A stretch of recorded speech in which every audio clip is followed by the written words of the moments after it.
भाव में भावुक होकर के उपस्थित अन्य वरिष्ठ संत महंत एवं दूर दराज से आए हुए भगवत प्रेमी भक्त एवं भक्तों, हम लोग जिस स्थान पर आज के दिन हम उपस्थित हुए हैं, इस स्थान की कुछ संदेश मैं आप लोगों को देना चाहता हूं। यह पूर्व से मैं सुनते ही आ रहा था कि यह एक बहुत बड़ी सिद्ध स्थान है जहां मां गंगा की आरती होती है। थोड़ी सी मैं संदेश देता हूं, जितने जन समुदाय यहाँ उपस्थित हुए हो, यह एक ऐसी स्थान है जहां पर गंगा और जमुना आकर के एक में मिलती है। हमारे राष्ट्र नेता, जब हमारा देश गुलाम था तो हमारे राष्ट्र नेताओं ने भी इस भूमि पर आकर के इस गंगा जमुना के जो संगम का प्रभाव का जो भावना उन लोग के अंदर में बसा, क्या बसा, जैसे गंगा जमुना मिल करके एक दिशा तय करती है और एक दिशा होकर के जाकर के समुद्र में मिलती है और संपूर्ण नदियों के लेकर के मिलाती है। उसी प्रकार हम जितने सब यहाँ सजन जुटे हुए हैं, जैसे गंगा जमुना मिल करके एक दिशा तय किया, उसी प्रकार हम लोगों ने भी गंगा जमुना की भांति मिल करके एक दिशा तय करें, जिस दिशा का नाम ईश्वर है, तो सुनिश्चित है कि जीव का कल्याण हो जाएगा। हमारे राजनेताओं ने भी गाया है, यदि जिसको विश्वास नहीं है कि गंगा का जल जल है, जमुना का जल जल है या गंगा का जल जल नहीं है, हमारे विश्व में एक ऐसा ही एक स्थान है जहां भारत जिसका नाम है, जिसमें गंगा बहती है, गंगा का जल जल नहीं है, यह अमृत है। अमृत तो देवताओं के पास में होता है, लेकिन इनका नाम है सूरसरी।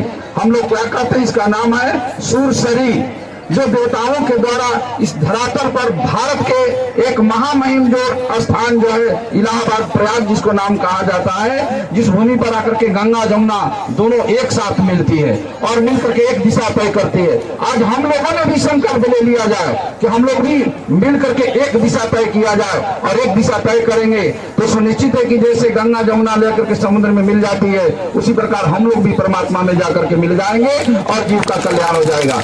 हमारे राष्ट्र नेता ने वह स्वयं राष्ट्रगान में भी गाया है कि बिंद हिमाचल जमुना गंगा उथल जलधि तरंगा, और जब सुबह नामे जागे तब सुबह आशीष मांगे, गाहे था देगा था जनगण मंगल दायक जय हो, भारत भाग विधाता। ठीक हमारे तुलसीदास जी ने लिखे, आज ये 15 की कथा में लिखे या 15 आज की नहीं, तुलसीदास जी ने क्या लिखे, जमुन चौरे और गंग तिरंगा, देखत हो ही दरिद्र दुख भंगा। अब इस पर आप लोग विचार करो, यदि जो दरिद्र है इस भूमि पर आकर के अमीर नहीं हुआ तो गंगा जमुना का कोई प्रभाव नहीं रहा। यदि कोई अज्ञानी है, यदि उसको ज्ञान प्राप्त नहीं हुआ, बलहीन है, यदि उसको बल प्राप्त नहीं हुआ, तो समझो कि गंगा जमुना का संगम नहीं है।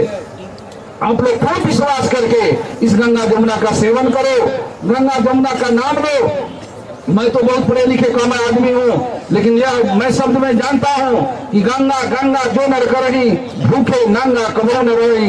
जो गंगा का एक बार सुबह नाम ले ले तो उसका दरिद्रता मिट जाए। सज्जनों, मैं आप लोगों से आग्रह करता हूँ, जैसे हमारे राजनेता ने यह गान राष्ट्रीय गान में लाया कि देखने से मात्र यह अनेकों जन्मों का पाप कट जाता है और जो कुछ की इच्छा होती है सारी इच्छाएं हम लोग को पूरी हो जाता है। तो आप लोगों से मैं आग्रह करूंगा कि विश्वास के साथ आज 10,000 के पूर्व के बाद यह महाकुंभ हर राशि के मुताबिक 10,000 पर यह कुंभ लगा हुआ है। इसमें तो अनेकों प्रकार के संत महंत भगवान के स्वरूप में पधारे हैं। संतों का तो दर्शन होता ही रहता है, लेकिन आज हम लोग सब संकल्प ले ले, यदि हम लोग सब जुटे हुए हैं। हमारे भाई अर्जुन पुरी ने एक शब्द ने कहा है कि श्री राम जय जय राम, इनकी यह नारा है। तो श्री राम जय राम नहीं, भगवान रामचंद्र जी ब्रह्म थे, उसमें दो राय नहीं था। फिर भी भगवान राम ने, जब भगवान राम का वनवास हुआ तो तीर्थराज प्रयाग का दर्शन किए। फिर हमारे भगवान राम जब जंगल से रावण को विनाश करके जब आ रहे हैं तो माता जी को भी दिखा रहे हैं। तीरथ प्रतिपुनि देख प्रयागा और निरखत जन्म कोटि भागा। करोड़ों जन्मों का पाप समाप्त हो जाता है मात्र दर्शन करने से। और पूछा जाए कि भगवान राम तो ब्रह्म थे, उनको पाप कहां से, लेकिन फिर भी वो माता सीता को दिखा रहे हैं कि अनेकों जन्मों का पाप कट जाएगा।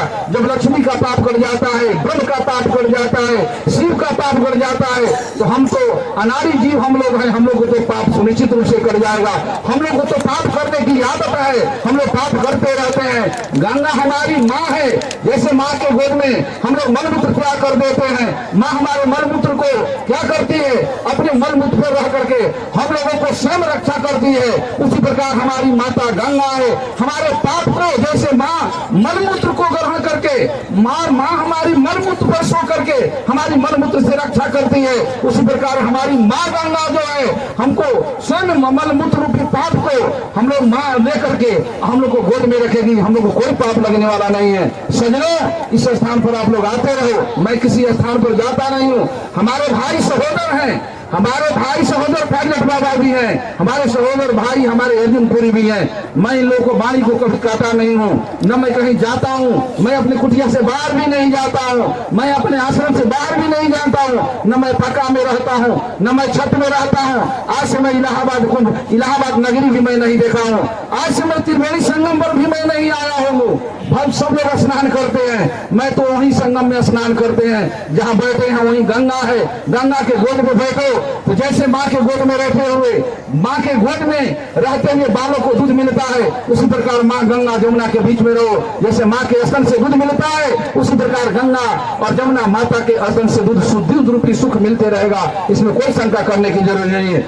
मैं सभी में सबसे संदेश दे देता हूँ, जितने हमारे संत महंत यहाँ आए हुए हैं, इस भूमि में आकर के यज्ञ करें, इसका नाम प्रयाग है, प्रधान्य यज्ञ है, प्राधान्य यज्ञ। इस भूमि में यह यज्ञ की भूमि है। ब्रह्मा ने यज्ञ किया, विष्णु ने यज्ञ किया, शिव ने यज्ञ किया, हम लोग भी यज्ञ करें। यज्ञ करने से हमारी माता गंगा जमुना का पाप करता है, गंगा जमुना की स्वच्छता पवित्रता बनता है। आप लोगों से भी आग्रह करेंगे इस भूमि में जय करो और समय समय से आरती करते रहो। जितने जैसे अभी आप लोगों ने देखा वो चेतन महाराज की कृपा है।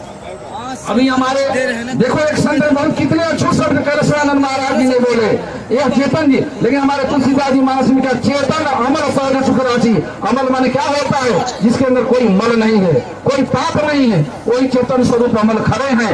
इनको आप लोग स्वागत करते रहिएगा, भगवान की कृपा होगी, कभी जीवन यापन होगा तो हम लोग जैसे सब भाई आकर के सब कृषि के रूप में मिल रहे हैं तो मिलते रहेंगे। मैं आप लोगों से आग्रह करता हूँ कि हम लोग भारतवासी हैं, हम लोग को परम सौभाग्य है। हमारे गांधी, नेहरू इत्यादि बड़े बड़े नेता ने इसका गुणगान किया और राष्ट्रीय गान में समाहित किया।